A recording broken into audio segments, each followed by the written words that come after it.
what internet trolling is, but it might be where you try and find free stuff on the net, like movies and things like that, and stream them illegally, I assume. I don't know, to be honest. I haven't got the foggiest idea. I'm not that technical. It's probably something to do with taking the mickey out of someone on Facebook or something like that, I suppose. Not sure what trolling is, but I think it might be people trying to find out information about you on such sites as Facebook and things like that. It's when you deliberately annoy or piss someone off online, whether it's on Facebook or YouTube or social networks. Trolling is when you post something that's deliberately going to cause disruption to the internet. Some people like to create accounts on YouTube solely for the purpose of trolling people and just insulting them and just causing a riot because they think it's funny. I think internet trolling, from what I've experienced, I would say that I had an experience on YouTube where there was a guy who just seemed to be searching for anything to do with tribute bands, and because I'm in a tribute band myself, he was finding them and just negative comments about anything to do with it. He didn't like them, he didn't, and if he has that opinion, fine, but he was just nasty stuff. He kept putting things like, crap, don't go and see this, don't look at that, don't look at the other. I'm thinking, well, if you don't like it, don't watch it, don't say anything.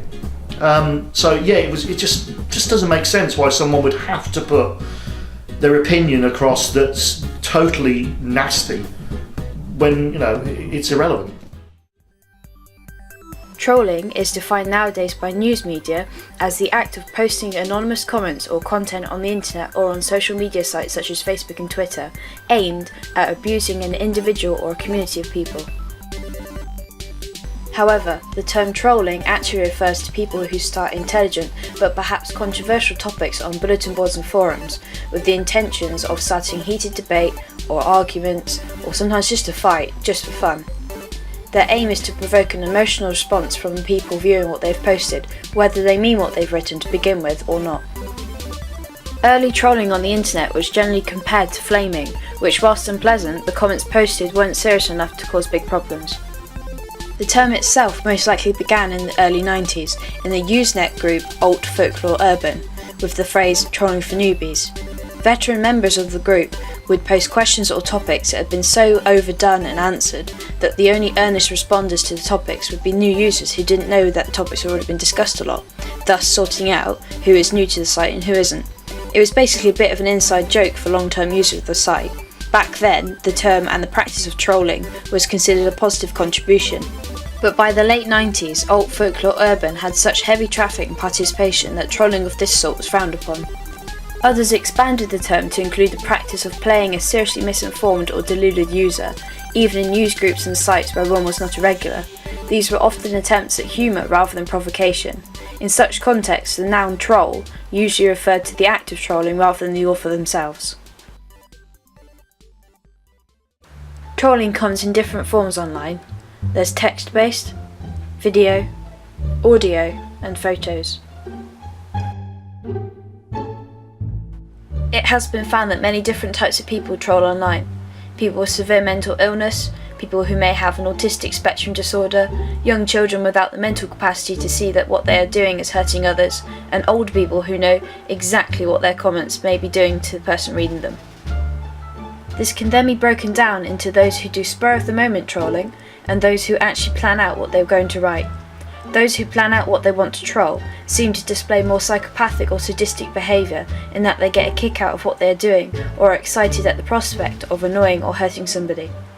Although this could be to do with the fact that the internet itself allows a perception of anonymity in which people feel freer to say exactly what they want to without thinking about the consequences of their actions. News media over time have built upon the negatives and the more serious side of trolling, so that now posting abusive messages or bullying someone online anonymously is classed as trolling, when really it isn't trolling, it is cyberbullying or just flat out harassment and abuse. The correct term for a fake online identity one uses to bully or abuse someone online is called a sock puppet. The amount of people caught and prosecuted for extreme trolling online has risen, and keeps on rising. High-profile cases in recent news include Frank Zimmerman, who threatened the children of MP Louise Mensch, Liam Stacey, who abused footballer Fabrice Muamba after his heart attack during a game, Sean Duffy, who posted cruel messages online on Facebook on memorial pages for teenage children, and Twitter user Riley69, who caused a stir during the Olympics after sending abuse to British diver Tom Daley, telling him that he had let his dad down after coming fourth in an event. The government is currently introducing a new defamation bill which brings the law up to date with the internet age. Unlike other publishers who can be sued for libel, internet provider sites like Facebook and Twitter have little if any control over what appears on their sites. The government is proposing that they reveal the IP addresses and identities of those posting or tweeting abusive posts or tweets to escape being fined themselves. The IPS companies seem willing to do so, and the authors of the abuse, where they can be found, will be prosecuted and their identities given to the victims. In some states in America, it's been proposed that anonymous commenting becomes illegal, forcing all forums and social media users to have some form of an identity when they post online. From the looks of it, because the issue of trolling and online abuse is becoming larger and more in the public eye through news and social media, we as internet users should expect to see some pretty radical changes on how online comments are made in the next few years and how we ourselves use the internet.